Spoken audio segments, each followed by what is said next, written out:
Over the course of 13 days in October 1962, the world came perilously close to nuclear war as the U.S. discovered Soviet nuclear missiles in Cuba. All American eyes turned to President John F. Kennedy, who had a message for Soviet Premier Nikita Khrushchev. I call upon him further to abandon this course of world domination and to join in an historic effort to end the perilous arms race and to transform the history of man. To the Brink, JFK and the Cuban Missile Crisis, a new exhibition at the JFK Library and Museum, takes visitors well beyond the president's carefully delivered message for a fly-on-the-wall perspective of how the White House handled the crisis moment to moment. The searing insight comes from secret recordings the president had made inside the cabinet room.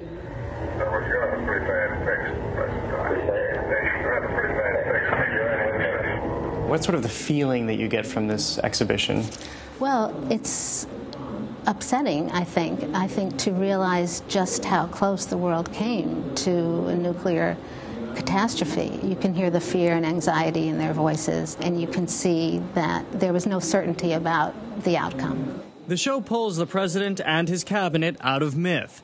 Rather than iconic figures, they are real men grasping to make critical decisions on the fly.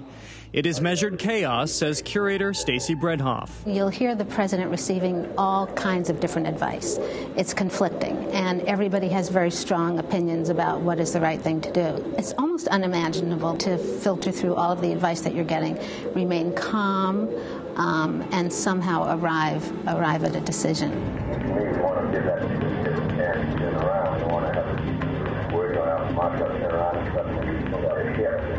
The tape surfaced in 1973, and they reveal the emotional impact Kennedy's prolonged showdown with Khrushchev had, including the fact that the Kennedy administration was very prepared for an attack. There was the synopsis of a speech prepared announcing to the American public that reluctantly he had ordered an attack on these sites in Cuba.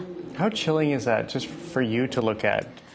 Well, it's terrifying because all of a sudden these things are not theoretical. I mean, it was a real possibility.